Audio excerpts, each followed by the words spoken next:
ओम नमस्ते मित्रों, भाइयों बहनों। आज मैं आपको एनीमा लगाने की विधियां बता रहा हूं। एनीमा क्या है? सबसे सरल, सस्ती, सहज और सबसे सुरक्षित तरीका है आंतों की सफाई के लिए। जिनको भी कब्ज गैस का रोग होता है, एसिडिटी होती है, हर्निया होता है, मैं कहता हूं कोई भी रोग हो, 90% रोगों से ऊपर के केस में यह एनीमा काम आता है। मैं आपको समझाने जा रहा हूं। देखिए, इस डब्बे में 300-400 ml से लेके 1 से 1.5-2 लीटर तक पानी लिया जा सकता है, जितना जिसकी कैपेसिटी है। बच्चों के लिए 300-400 ml, थोड़ा बड़ों के लिए जैसे 20 साल तक युवा हैं उनके लिए आधा पौना लीटर, और जिनका बड़ा है, ये पेट बड़ा है, उनका तो 1-1.5 लीटर। इस गुनगुने पानी में, ये पानी गुनगुना है और इस गुनगुने पानी में एक रस मिलाता हूं। इसमें देखिए, इस रस में 7 रस मिले होते हैं। 7 रस में गेहूं का जवारा, आंवला, नीम, गिलोय, तुलसी, पुदीना, थोड़ी फिटकरी, थोड़ा नींबू, ये सब डालते हैं। 7 चीजें डाल के, कई बार क्या ओनली 1-2 चीज से डालना होता है। अलग अलग चीजों के लिए अलग अलग एनीमा है। किसी को रेक्टम पॉलिप है, किसी को बहुत ज्यादा कब्ज है, किसी को बवासीर है, किसी को अल्सर है, तो उस ढंग से एनीमा लगाया जाता है। लेकिन मोटे तौर पे आप आंवला, नींबू, एलोवेरा, गेहूं जवारा, फिटकिरी, शहद, छाछ, इस सब का एनीमा कर सकते हैं। तो इसमें से 30-40 ml ये सख्त रस को हम इसमें डाल देते हैं। ठीक है, 30-40 ml सख्त रस डालने के बाद इसको 3-4 फीट ऊंचा खूंटी में लटकाया जाता है। जैसे ये देखिए, ये खूंटी है, इस पे मैंने लटका दिया है। अब ये है इसका नोजल, ये इसका नॉब ऑन ऑफ करने का है। अच्छा, अब दिखाता हूं आपको लगाया कैसे जाता है। बहुत सारे लोग क्वेश्चन पूछते हैं कैसे लगाया जाता है, और मैं इसका लाभ भी बताऊंगा। सीधा देखिए, एक तो ये पोजीशन है। करना क्या होता है, ये तेल है, सामान्य सा कोई भी तेल लेके इसके नॉब पे लगाया जाता है तेल। ये इसके नॉब पे हमने तेल लगा दिया।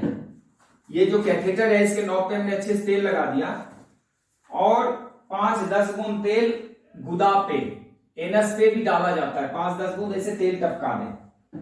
उसके बाद इस कैथेटर को धीरे धीरे गुदा में डाला जाता है। रेक्टम में डाल के पहले इतना डाल दें, इतना डालने के बाद इसको यहां लगा दें। ये लगा दिया, और उसके बाद इस नॉब को खोलना है, और नॉब खोल के फिर धीरे धीरे इसको, जैसे जैसे पेशेंट को बोलते हैं कि लंबे गहरे सांस भरेंगे मुंह खोल के,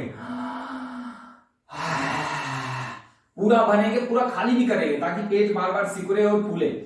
और इसको आप यहां तक आराम से, इधर से 4-5 इंच छोड़ दीजिए, पूरा इसमें धीरे धीरे करके डाल दें, और इस औषधि को चढ़ने दें आंतों में। जब पेट दर्द होने लगे, जैसे औषधि हमने इसको डाल दिया, मान लीजिए इतना तक डाल दिया, यहां तक इतना बाहर निकाल के रहने दें, या आधा तो कम से कम डालें।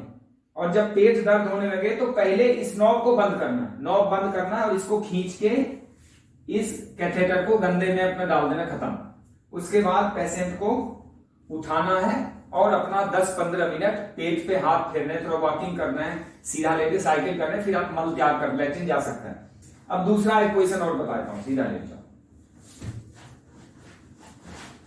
सीधा। ये करवट है, एक पैर आगे फोल्ड करवाया जाता है ऐसे।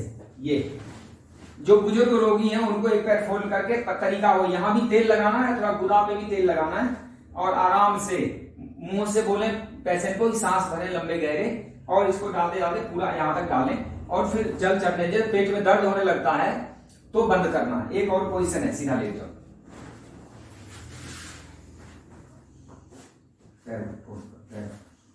बस ये पोजीशन है। पेशेंट को सीधा लिटाना है, और थोड़ा सा इस पे नॉब पे तेल लगाना है, एनस पे तेल डालना है, और धीरे धीरे इसको, बिल्कुल धीरे धीरे। कईयों को बवासीर होता है, कईयों को कट लगे होते हैं रेक्टम में या एनस में, तो आराम से, हालांकि इससे कोई दिक्कत नहीं है, बिल्कुल इसमें कोई खोंच नहीं होता, साफ सुथरा होता है, बिल्कुल प्लास्टिक रबर का है, रबर है, बहुत मुलायम है। और जब मल आता है, इससे तो 10 गुना मोटा मल निकलता है, तो इसमें कोई दिक्कत नहीं होती। बच्चे को भी लगाया जा सकता है, बुजुर्गों को भी, किसी को भी लगा सकते हैं आप। ये 8 नंबर का है, ये सॉरी 2 नंबर का है, 2 नंबर कैथेटर होता है। तो यहां से इसको लेके आराम से गुदा में अपना यहां तक डालें और फिर इसको खोलें, और खोल के जब तक पेट दर्द हो तब तक। इसके अलावा भी चलाया जाता है, एक तो लैट्रिन के अंदर बिठा के भी लगाया जाता है, कोई बुजुर्ग होते हैं वहीं पे बिठा दो, लेकिन उसमें क्या है कि हाथ से पकड़ के रखना पड़ता है और बार बार हाथ के ऊपर मल त्याग करते रहते हैं, अंदर जाता रहता है। एक है खड़े खड़े भी ऐसे झुक के लगा सकते हैं। ये 3-4 पोजीशन है जिसके माध्यम से एनिमा लगाया जाता है। आपको मैंने समझाया, अब इसके लाभ समझ लीजिए। देखिए, जिनको भी पेट संबंधी रोग है, आजकल तो जो आजकल लाइफ स्टाइल है उसमें 90% 95% लोगों को पेट की समस्या होती है। कब्ज, गैस, एसिडिटी, पाचन खराब होना, मोटा हो जाना, सड़ते रहना अंदर मल, उसकी वजह से बीपी, शुगर, कोलेस्ट्रॉल, कैंसर, बहुत सारे रोग बन जाते हैं। तो कब्ज तो एक मूल में है ही आजकल लोगों के का। तो इससे आंतों की सफाई हो जाती है, वो वायु, एसिडिटी, वो सब जो जमा हुआ रहता है आंतों में वह निकल जाता है।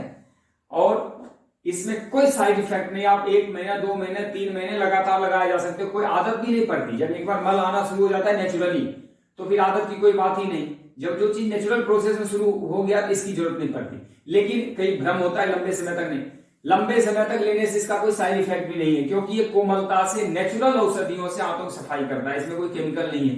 केमिकल एनीमा में क्या है कि उसमें कुछ केमिकल चीजें होती है जो आंतों को नुकसान। इसमें एकदम नीम का रस, गिलोय का रस, पपीते पत्तों का रस, करी पत्तों का रस, आंवला, एलोवेरा, गेहूं की जवारा, इस सब का रस डालने से क्या होता है, वायरस तो मरते हैं, बैक्टीरिया को, जो हमारे आंतों में बैक्टीरिया होता है, कोई नुकसान नहीं पहुंचता। एलोपैथी में क्या होता है कि वायरस मरेगा, साथ में बैक्टीरिया मरेगा। इसमें बैक्टीरिया बच जाता है जो एंजाइम होता है शरीर के, और वायरस मर जाता है। ये चीजें, लेकिन इसमें करना क्या है, जब भी एनीमा लगाते हैं तो 5-10 मिनट पेट को राइट से लेफ्ट, हमारा राइट यहाँ लेफ्ट साइड से रेक्टम बाहर आता है, उसको मसाज करने चाहिए या साइकिलिंग कर लेना चाहिए, थोड़ा वॉकिंग कर लेना चाहिए। मैंने यहाँ पे आप देखेंगे, यहाँ पे सारा कुछ लिखा हुआ भी कि मल त्याग में हड़बड़ी ना करें, और यदि मल दोबारा भी आता है तो नेचुरल प्रोसेस होता है। जिनका आंतें भरा पड़ा रहता है उसका मल दोबारा भी आता है। जीर्ण रोगी से ग्रस्त या कमजोर रोगी सिर्फ लेटे रहें और मल त्याग करें, यानी उनको ज्यादा घुमाना फिराना नहीं, जिनको चक्कर वगैरह आता है या कोई।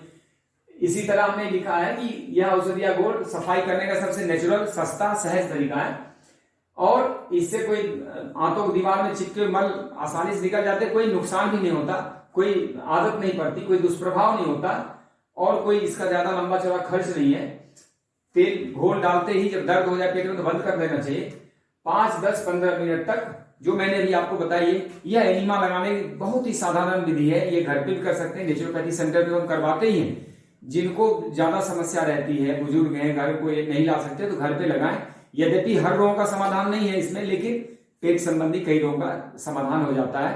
तो मैं नहीं सोचता हूं, मैं जो आपसे आपके पास संप्रेषित कर रहा हूं अपनी बात को, वो आप समझ गए होंगे। खासकर एनीमा लगाने का मुझे तरीका बताना था। धन्यवाद। ओम जय हिंद, आपका कल्याण हो।